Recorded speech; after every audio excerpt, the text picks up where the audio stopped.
We need a borderless continent. We need a continent with one currency. We need a continent with one parliament, which has got teeth and it will bite and hold the executives in countries accountable. And ultimately, we need one African president. We need United States of Africa. We supported and we continue to support those ideals of brother leader Gaddafi. We are following in the footsteps of those leaders. We are not saying they were perfect, some of them, but there are a lot of teachings that come from our leaders in the continent which we can follow because we think they will unite us. This thing was the one thing called Africa. This was one thing. It was divided by colonizers. These borders are artificial borders imposed on us by colonizers. Why do you want to behave like you are owning colonizers' properties? These borders are colonizers' properties, they are not ours. Let us go back to African unity. We want one voice, one Africa. We must stop doing away with African hate, which was instilled in us by the colonizers. When you say, hey, there are too many Zimbabweans here, there are too many Nigerians here, hey, you are doing the work of the devil, which is to divide Africans. Be angry with Nigerians and South Africans for doing crimes, Zimbabweans, the same way you are with South Africans who commit crimes. They must be treated the same. It must not be because it's a Nigerian, it's a more crime. If a Nigerian kills a person, that killing is twice. As if the murder by South African is lesser than a Nigerian murder. It's wrong. Crime is crime. Let's deal with it as crime. When it is a white person in South Africa, undocumented, he's called an investor. Not only a white person, including Indians and Chinese. These Guptas didn't have proper papers here. These Guptas didn't have proper papers. No one dared called them Kwerekweres. No one.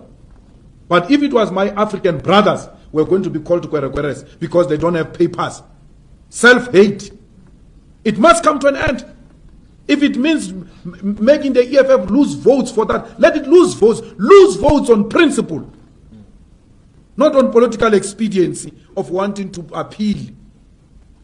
This country belongs to Africans in the same way Nigeria belongs to South Africans. Nigeria is South Africa. South Africa is Nigeria. We are Zimbabweans. We need to do away with this nonsensical idea that was imposed on us by colonizers, by Theresa May ancestors, that we must dislike each other. We must do away with that. Theresa May is coming here to make sure that we continue to hate each other. Look at what we are doing now. We are reclaiming our land in South Africa, saying our people must get the land inspired by our brothers in Zimbabwe. Namibia is following. Let the whole of African continent follow and reclaim our land. That's how we are going to gain our independence. And through the ownership of the continental land, we shall then have a true one South Africa. We are unable to unite because we are divided along colonial lines, Francophones and Anglophones. We need to do away with that.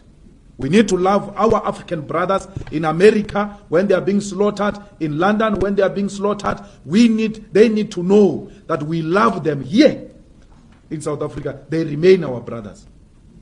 Love each other everywhere else where you find one another. Protect each other, Africans, because we are in the receiving end of capitalism. Capitalism inherently, it is racist. That's why it's targeting blacks everywhere else where blacks are found. So we need to do away with that. We need and Commonwealth is actually one of the institutions that perpetuate African divisions.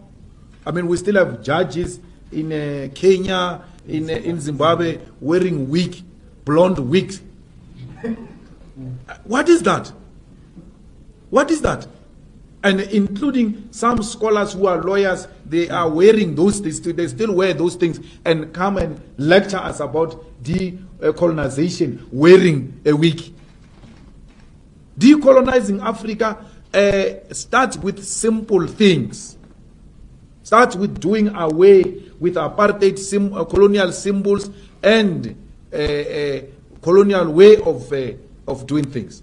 It must, we must, and even if it's not our generation, generations to come, we must have a language that unites Africans, like Swahili.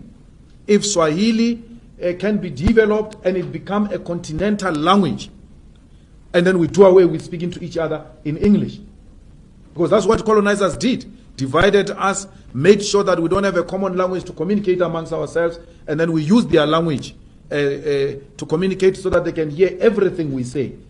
So we need to do away with that. If we want Africa, which will be an equal competitor with the West and America. So it is through small things that will realize a total freedom of Africa, not only South Africa. I was very worried with those judges in Zimbabwe. Even our judges here, they wear those green things. I don't know what do these things represent. What is that? What symbol is that? Does it mean when you're wearing this thing, you can only think when you're wearing a wig that looks like the hair of white people? You're actually wearing white brains. The reason you think properly is that weak, according to colonialism. And then revolutionaries like ZANU-PF allows that to continue in Zimbabwe. They allow that to continue in Kenya. Well, Kenya, of course, is something different. I don't think there is a total independence there. America has got a huge interest in that affair, in that arrangement of Kenya. But everywhere else in the continent, we need to start doing away with those things. And pulling out of Commonwealth is one of the things we need to do to realize a complete sovereignty for South Africa. We must not be scared to say that. We must be hated. It might not happen now, but that is what we're envisaging for the future of South Africa. It might not be realized in our lifetime, but those who are coming after us should know what we stood for. We were anti-colonial, anti-imperialist, and therefore anything that represented imperialism and colonialism we reject. In the same way we reject Trump, in the same way we reject Theresa May, we reject everything that represented. When we said roads must fall, we meant exactly that we need to do away with symbols that represent colonialism. As we speak now, the EFF doesn't participate in the Commonwealth Parliament Forum. We don't.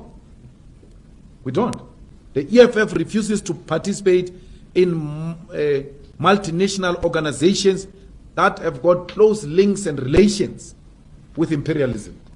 We refuse. We don't do that.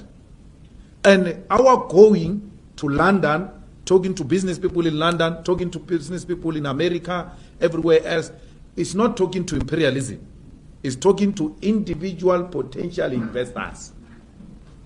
The same thing we can do in Nigeria. The same thing we can do in Kenya.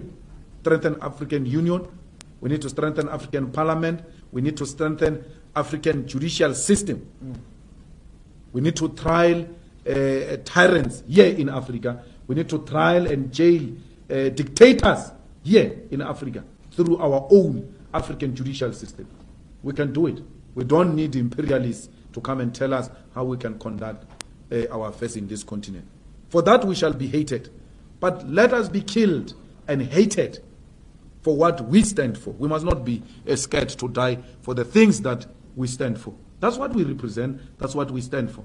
And not being scared to die. I saw a Muruti that Kenneth Mishwe say, Malema is always surrendered by bodyguards and all that. Not being scared to die doesn't mean you must live a reckless life. Because any leader that lives a reckless life and doesn't protect himself, that leader will compromise the revolution. We need to protect our leadership. But if death comes, Malema must not ask for forgiveness. Malema must tell them, kill me, dog. That's what we are here to do. Kill me. Kill me for what I represent. Those should be the last words when you die as a revolutionary. Die with your boots on. Die not apologizing, because the enemy one day will tell the story of your life and they will say these were the last words. The last words of a revolutionary must inspire generations to come to continue the fight for a total economic emancipation of the African continent. Thank you very much. Thank you.